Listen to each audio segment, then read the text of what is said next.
¿Es Dios tu Padre o es tu cobrador? Escuchas que si no entregas el 10% de tu salario, le estás robando al Creador del universo. No te lo sugieren, no te lo invitan a meditar, te lo lanzan como una sentencia. Si no diezmas, estás bajo maldición. Y ahí en la oscuridad de la culpa, citan Malaquías capítulo 3, versículo 9, con el dedo acusador. Malditos sois con maldición. En ese segundo, algo ocurre dentro del corazón. No entra la fe, entra el miedo. No porque hayas entendido la Biblia, sino porque te enseñaron a temerla. No porque hayas visto la gracia de Dios, sino porque te presentaron un Dios que castiga financieramente. Un Dios que cierra los cielos si tu cuenta bancaria no responde a tiempo. No porque el texto haya sido explicado, sino porque fue usado como una amenaza. Así nace una espiritualidad deformada, una fe que da por temor, una obediencia que nace de la culpa, una relación con Dios basada en evitar castigos, no en amar al Padre. Pero aquí comienza la pregunta que muchos evitan y que pocos se atreven a formular en voz alta, porque saben que puede costarles el rechazo, las críticas o incluso su lugar en la comunidad. ¿Esa amenaza fue escrita para ti o para otro pacto, otro pueblo y otro tiempo? Porque Malaquías no fue escrito ayer. No fue escrito después de la cruz. No fue escrito para la iglesia.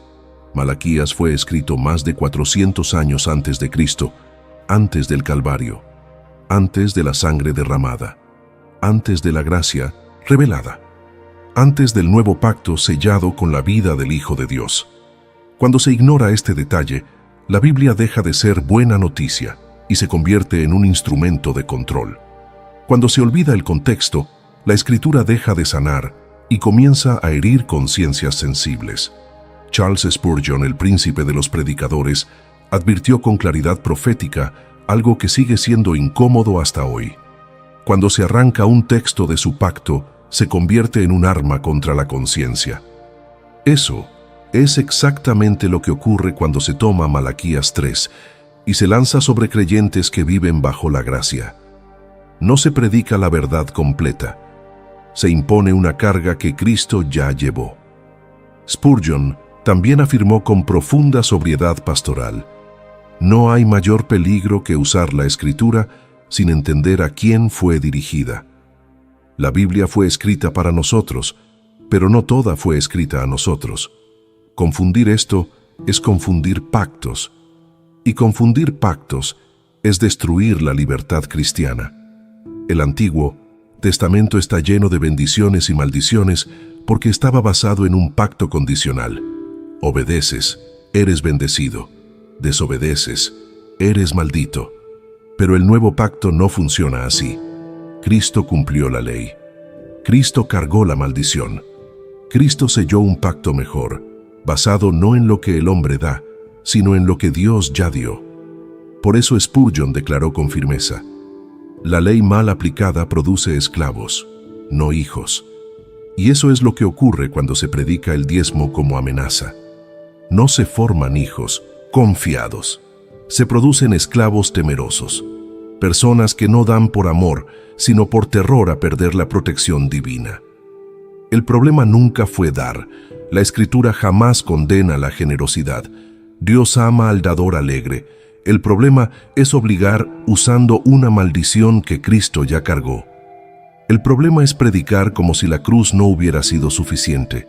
El problema es actuar como si el creyente todavía viviera bajo un pacto que ya fue cumplido y clausurado.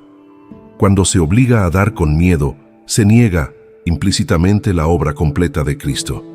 Porque si todavía estás bajo maldición, entonces Cristo no redimió del todo. Y si Cristo no redimió del todo, entonces el Evangelio ya no es Evangelio. Hoy no vamos a hablar desde tradiciones heredadas. No vamos a repetir frases porque siempre se enseñó así. No vamos a proteger sistemas por encima de la verdad. Hoy vamos a hablar desde el texto, desde el pacto, desde la cruz. Y la verdad, como siempre, no necesita permiso para incomodar. No pide disculpas. No se adapta al miedo. no negocia con la manipulación. La verdad libera, aunque primero te confronte. Para entender Malaquías capítulo 3, primero hay que detenerse y responder una pregunta básica que casi nunca se hace desde el púlpito, pero que define todo el pasaje. ¿A quién le estaba hablando Malaquías? No estaba hablando a la iglesia, no estaba hablando a cristianos, no estaba hablando a creyentes en Cristo. Malaquías fue enviado a Israel, a una nación específica, bajo un pacto específico, en un tiempo específico.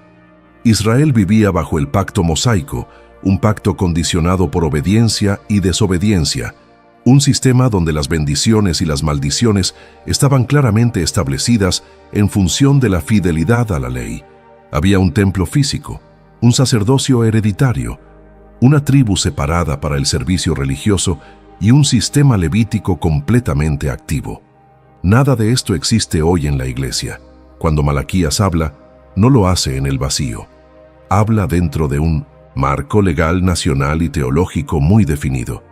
Israel había regresado del exilio, el templo había sido reconstruido, pero el corazón del pueblo estaba dividido. Los sacerdotes estaban corruptos, las ofrendas eran despreciadas y el pueblo estaba violando conscientemente los términos del pacto que ellos mismos habían aceptado. Y aquí es donde muchos tropiezan. El diezmo en el Antiguo Testamento no era dinero, no era salario, no era moneda, no era porcentaje financiero moderno. El diezmo era grano, era vino, era aceite, era ganado, era alimento, era la provisión establecida por la ley para sostener a los levitas, quienes no tenían heredad territorial porque su herencia era el servicio en el templo. El diezmo estaba directamente ligado a la tierra prometida, a las cosechas y al sistema agrario de Israel. Sacarlo de ese contexto y trasladarlo sin más a la iglesia moderna no es interpretación bíblica, es trasplante forzado. Charles Spurgeon explicó con notable claridad algo que hoy se evita decir. Confundir a Israel con la iglesia es uno de los errores más costosos del cristianismo moderno. Y es costoso porque produce confusión doctrinal, culpa innecesaria y esclavitud espiritual. Cuando se predica a la iglesia como si fuera Israel, se colocan sobre los creyentes cargas que nunca les fueron dadas. Se exige obediencia a leyes que Cristo ya cumplió. Se amenaza con maldiciones que ya fueron anuladas en la cruz. Spurgeon también escribió algo que resulta incómodo para muchos sistemas religiosos. La ley tenía bendiciones y maldiciones claras porque era un pacto condicional. Eso significa que la maldición de Malaquías no era arbitraria, no era caprichosa, era la consecuencia directa de violar un pacto que funcionaba bajo condiciones explícitas. Israel había prometido obedecer. Israel había aceptado la ley. Israel sabía las consecuencias. La iglesia jamás firmó ese pacto. La iglesia vive bajo un pacto mejor, sellado con sangre, no con condiciones humanas, sino con gracia divina. Por eso resulta tan grave tomar una advertencia dirigida a Israel bajo la ley y aplicarla a creyentes que están en Cristo. No es celo bíblico, es retroceso teológico. Es predicar como si la cruz no hubiera cambiado nada. Spurgeon fue aún más directo cuando afirmó: quien predica la ley como si fuera gracia, predica confusión. Y la confusión siempre produce dos cosas: miedo o orgullo. Miedo en los que no pueden cumplir, orgullo en los que creen que sí. Malaquías no estaba corrigiendo avaricia moderna. No estaba hablando de tarjetas bancarias, no estaba pensando en salarios mensuales, estaba confrontando desobediencia nacional dentro de un pacto específico. Un pueblo que había prometido obedecer la ley estaba reteniendo aquello que la ley exigía para el funcionamiento del templo y el sustento del sacerdocio. No era un asunto individual, era un asunto nacional y teocrático. Aplicar esa maldición hoy es ignorar la cruz. Es predicar como si Cristo no hubiera venido. Es tratar la sangre del nuevo pacto como insuficiente. Cuando se amenaza a un creyente con Malaquías 3, se está diciendo implícitamente que Cristo no redimió completamente de la maldición de la ley. Y si Cristo no redimió completamente, entonces el Evangelio pierde su poder. Porque el Evangelio no es Cristo más la ley, es Cristo suficiente. Este es el punto que muchos evitan porque desarma sistemas enteros. No se trata de dejar de dar, se trata de dejar de manipular. No se trata de promover avaricia, se trata de restaurar la verdad, porque cuando la Escritura se usa correctamente, produce libertad, pero cuando se usa fuera de su pacto, produce esclavitud religiosa, y ese nunca fue el propósito de Dios. Malaquías habló a Israel bajo la ley, Cristo habló a los suyos bajo la gracia. Confundir ambos es perder el corazón del Evangelio, y la cruz no permite esa confusión. Aquí ocurre algo que muchos prefieren no señalar, porque cuando se señala, ciertos sistemas comienzan a temblar. Jesús habló de dinero, y habló mucho. Habló del corazón, de la avaricia, de la idolatría, de la mayordomía, de la generosidad y del peligro de servir a las riquezas. Pero hay un hecho innegable que rara vez se menciona con la misma fuerza. Jesús nunca ordenó el diezmo a la iglesia. Cristo confrontó a los fariseos por diezmar sin justicia, misericordia y fe, pero nunca estableció el diezmo como mandato para sus discípulos bajo el nuevo pacto. Nunca instruyó a la iglesia naciente a vivir bajo un porcentaje obligatorio. Nunca vinculó la bendición espiritual a una cantidad fija, porque el reino que él inauguró no se sostiene por imposición externa, sino por transformación interna. Después de Cristo, aparece Pablo, y Pablo escribió extensamente sobre el dar, mucho más que cualquier otro autor del Nuevo Testamento. Pero hay algo que Pablo jamás hizo. Nunca enseñó un porcentaje fijo. Pablo habló de ofrendas, habló de generosidad, habló de sostener a los obreros del Evangelio, habló de compartir con los necesitados, pero nunca dijo den el 10%. Nunca usó la ley como amenaza, nunca apeló a la maldición. Cuando Pablo instruye a la iglesia en 2 de Corintios capítulo 9, es claro y deliberado. Cada uno dé como propuso en su corazón, no con tristeza ni por obligación, porque Dios ama al dador alegre. La palabra clave no es cantidad, es actitud. No es imposición, es convicción. No es coerción, es gozo. El autor de Hebreos va aún más lejos. En el capítulo 7, explica que el sistema levítico llegó a su fin. El sacerdocio cambió, el pacto cambió. Y cuando el sacerdocio cambia, también cambia la ley. El diezmo estaba inseparablemente unido al sacerdocio levítico.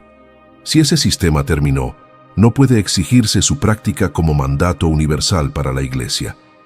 Gálatas capítulo 3 declara algo aún más contundente. Cristo nos redimió de la maldición de la ley, hecho por nosotros maldición. Esto no es lenguaje simbólico, es una declaración legal y espiritual. La maldición que pertenecía al pacto mosaico fue cargada por Cristo en la cruz. Volver a usar esa maldición como herramienta de presión es negar en la práctica la suficiencia de la obra de Cristo. Charles Spurgeon fue contundente al abordar este tema sin rodeos cuando dijo: el Nuevo Testamento no conoce un diezmo impuesto, sino un corazón transformado. Spurgeon entendía que la gracia no funciona como la ley. La ley ordena desde fuera, la gracia gobierna desde dentro. La ley exige cumplimiento. La gracia produce respuesta. Cuando se intenta imponer prácticas del antiguo pacto sobre corazones que viven bajo la gracia, se produce un cristianismo distorsionado, más cercano al temor que al amor. Spurgeon también afirmó algo que revela el corazón del Evangelio. La gracia nunca exige con látigo lo que el amor da libremente. Esta frase desarma toda manipulación religiosa. Porque si algo necesita ser sostenido por miedo, no está siendo sostenido por el Espíritu. El dar cristiano no nace de la amenaza, nace de la gratitud.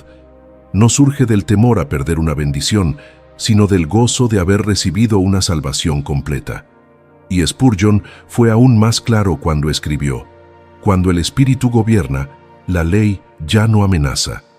donde el Espíritu Santo gobierna el corazón, no hace falta citar maldiciones, no hace falta presionar conciencias, no hace falta imponer porcentajes. El creyente regenerado entiende que todo lo que tiene pertenece a Dios. No da para evitar castigo, da porque fue alcanzado por la gracia. Si el diezmo fuera obligatorio para la Iglesia, el Nuevo Testamento lo habría dejado claro. Tan claro como dejó clara la justificación por la fe, tan claro como dejó clara la obra del Espíritu, tan claro como dejó clara la libertad en Cristo. Pero no lo hizo. Y el silencio del Nuevo Testamento aquí no es descuido, es intención. La gracia no funciona por coerción, funciona por transformación. La ley produce obediencia externa por miedo. La gracia produce generosidad interna por amor. Por eso el Nuevo Testamento no presenta un sistema de porcentajes, sino un llamado a una vida rendida. No presenta una cuota mínima, sino una mayordomía total. No dice, da para no ser maldito. Dice, da porque fuiste bendecido con toda bendición espiritual en Cristo. El problema nunca fue dar. El problema siempre fue usar la ley donde reina la gracia. Cuando se enseña correctamente el Evangelio, la generosidad no disminuye, aumenta. Pero ya no nace del temor, nace de la libertad. Y la libertad, cuando es genuina, siempre da más de lo que la ley jamás pudo exigir. Este es el punto que incomoda. Y precisamente por eso es necesario decirlo. Aquí entramos en terreno sensible, pero absolutamente necesario. No porque sea nuevo, sino porque ha sido cubierto durante años con lenguaje espiritual que impide cuestionarlo. Se cita Malaquías capítulo 3 con fuerza, pero se ignora deliberadamente Gálatas capítulo 3. Se habla de abrir los cielos, pero se guarda silencio sobre una verdad gloriosa. Cristo ya abrió el acceso al Padre de una vez y para siempre, no por dinero, no por porcentaje, sino por su sangre. Este desequilibrio no es accidental, es funcional, porque cuando se presenta un texto aislado sin su cumplimiento en Cristo, se crea dependencia. Dependencia del sistema, dependencia del púlpito, dependencia del miedo. Y el miedo, cuando se espiritualiza, se convierte en una de las herramientas más eficaces de manipulación religiosa. Se usa el miedo diciendo que si no das, Dios cerrará los cielos. Se usa la culpa diciendo que si no aportas, estás robando a Dios. Se promete prosperidad a cambio de obediencia financiera, como si el Evangelio fuera un contrato de inversión espiritual. Pero el Nuevo Testamento no presenta a Dios como un cobrador celestial, sino como un Padre generoso. No presenta la ofrenda como una condición para recibir amor, sino como una respuesta al amor ya recibido. Cuando se invierte ese orden, el Evangelio se distorsiona y la gracia se convierte en mercancía. Spurgeon advirtió con una claridad que aún hoy incomoda: cuando el púlpito comercia con promesas, el Evangelio se prostituye. Esta frase no es exageración retórica, es diagnóstico espiritual. Cuando se promete bendición a cambio de dinero, el centro deja de ser Cristo y pasa a ser el beneficio. El mensaje ya no apunta a la cruz, sino al bolsillo, y cuando eso ocurre, la fe deja de ser confianza y se convierte en transacción. Spurgeon también dijo algo que revela el corazón pastoral verdadero. El pastor que gobierna con miedo ha dejado de pastorear. El verdadero pastor guía, no amenaza, acompaña, no intimida, enseña, no manipula. Cuando un líder espiritual necesita usar el temor para sostener la obediencia, algo profundo ya se ha roto, porque el Espíritu Santo convence sin violencia y la verdad libera sin coacción. La manipulación espiritual siempre tiene una marca inconfundible. Te hace sentir condenado para poder controlarte. Te mantiene en deuda emocional. Te convence de que siempre estás fallando. Te hace creer que Dios está constantemente a punto de castigarte. La gracia hace exactamente lo opuesto. La gracia quita la condenación. La gracia rompe la deuda. La gracia afirma la identidad. La gracia libera el corazón para que dé con gozo. Spurgeon lo expresó con precisión pastoral cuando afirmó: la verdadera generosidad no nace de la amenaza, sino de la gratitud. Esta frase expone el contraste entre dos sistemas opuestos. La ley amenaza para obtener obediencia. La gracia transforma para producir entrega. Donde hay amenaza, hay temor. Donde hay gratitud, hay libertad. Y solo la libertad produce una generosidad que honra a Dios. Cuando se predica Malaquías 3 sin Gálatas 3, se predica un evangelio incompleto. Cuando se habla de bendición financiera sin mencionar la cruz, se predica una esperanza falsa. Cuando se promete prosperidad como derecho, se crea una fe frágil que colapsa en el sufrimiento. Muchos creyentes no abandonan la fe por falta de amor a Dios, sino porque fueron alimentados con un evangelio condicionado. Les dijeron que si daban, Dios respondería. Y cuando dieron y no recibieron lo prometido, no supieron dónde anclar su fe. No porque Dios falló, sino porque el mensaje nunca fue bíblico.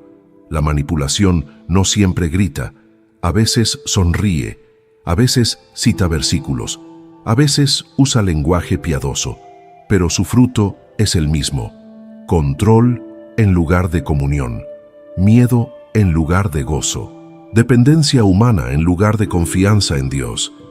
La gracia no necesita ser defendida con presión, la verdad no necesita ser sostenida con culpa. El Evangelio no necesita amenazas para producir obediencia. Cuando Cristo dijo, consumado es, no dejó cuentas pendientes, no dejó maldiciones activas para sus hijos, no dejó deudas espirituales abiertas. Volver a imponer maldición donde hubo redención es negar, en la práctica, la suficiencia de la cruz. El llamado no es a dejar de dar, el llamado es a dejar de manipular. No es a eliminar la generosidad, es a restaurarla a su lugar correcto, una respuesta libre a una gracia completa. Porque cuando el pueblo de Dios entiende la gracia, da más, no menos. Pero ya no da por miedo, da por amor.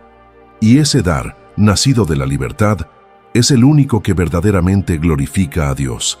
La gracia no elimina la generosidad, la eleva, no la reduce, no la debilita, no la vuelve opcional en el sentido superficial.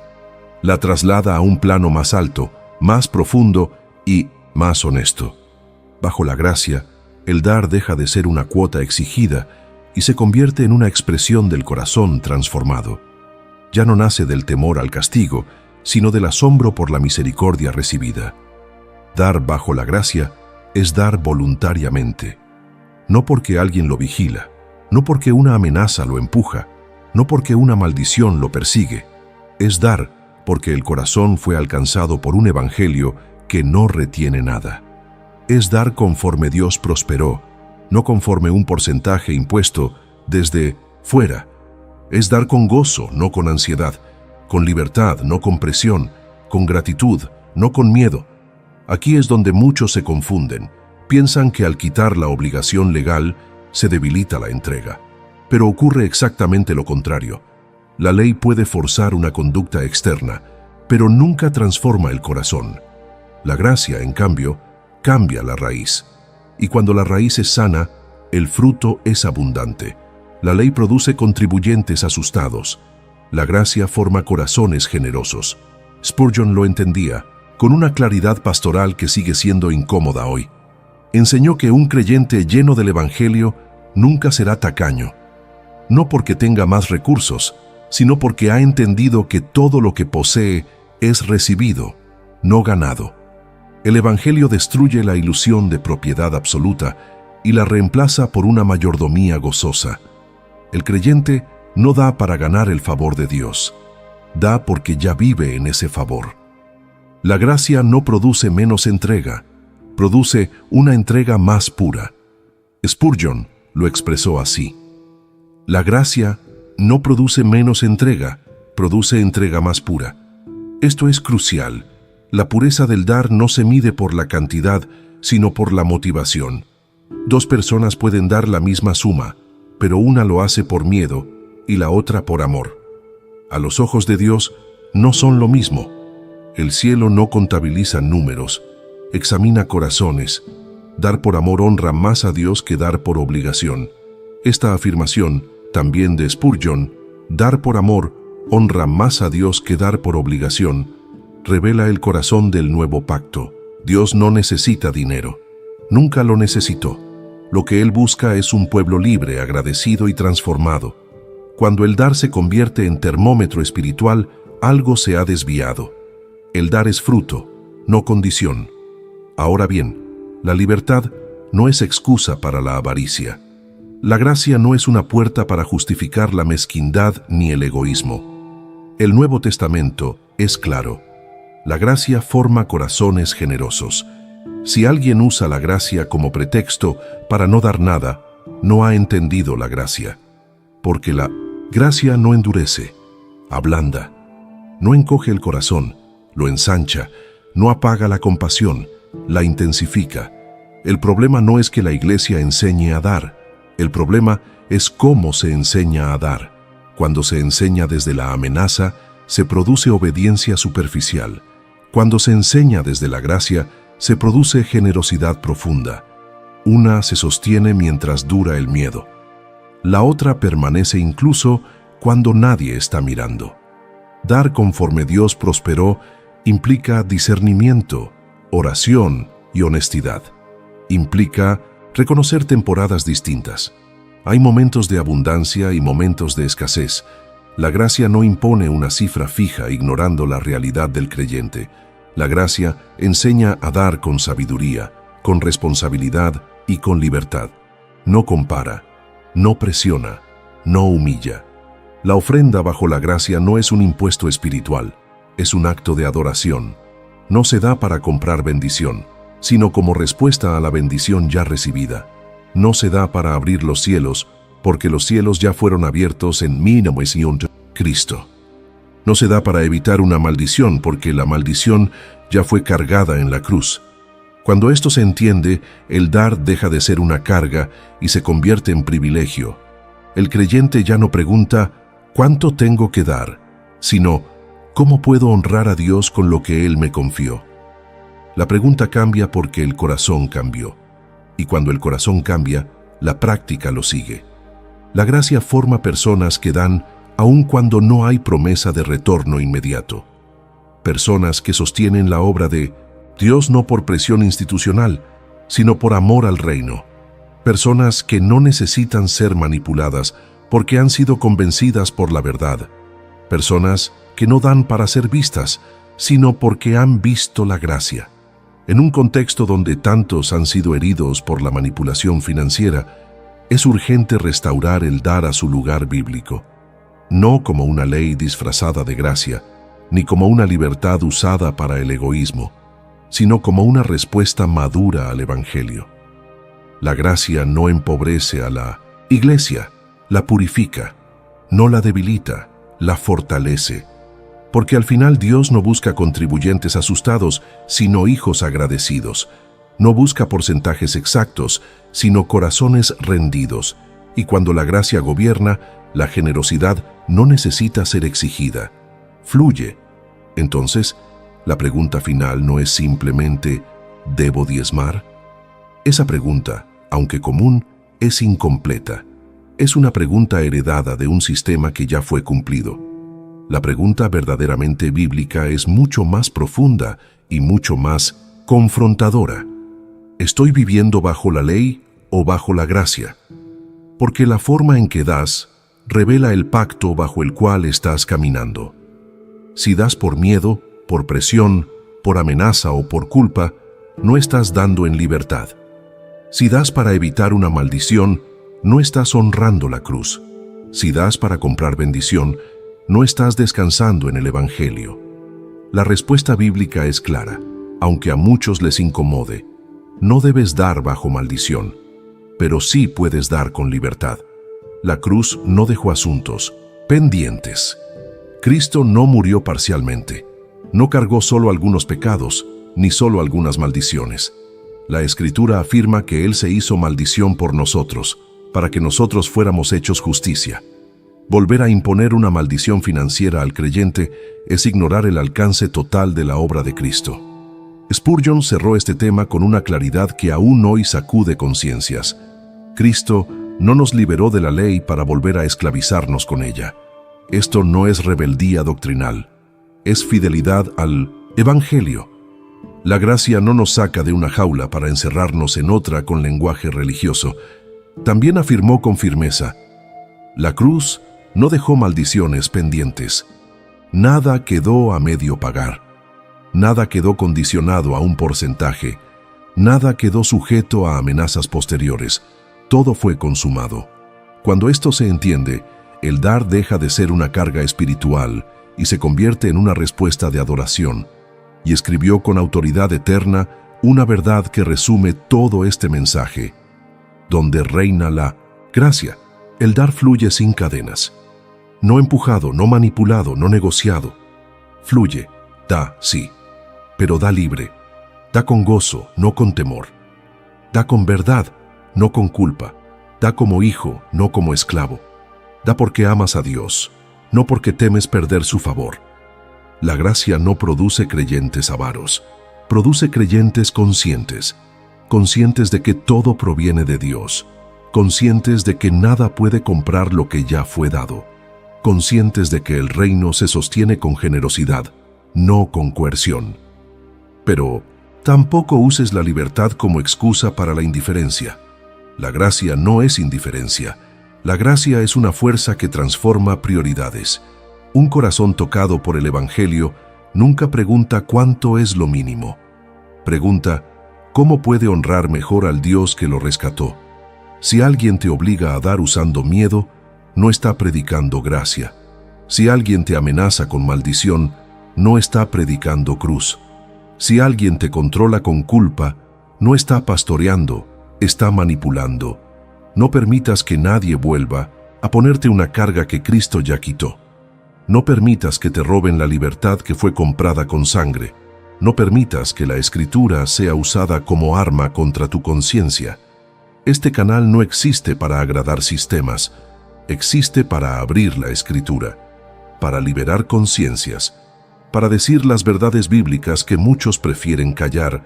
Esto no es entretenimiento, es Escritura abierta, es conciencia libre, es verdad sin censura. Si este mensaje te dio claridad, suscríbete a Del Trono a la Cruz, activa la campanita para no perder las verdades bíblicas que no quieren decirte. Aquí no vendemos miedo, no negociamos el Evangelio, no suavizamos la cruz. Aquí proclamamos gracia, proclamamos verdad y recordamos una y otra vez que Cristo ya pagó el precio completo. Y la verdad sigue liberando.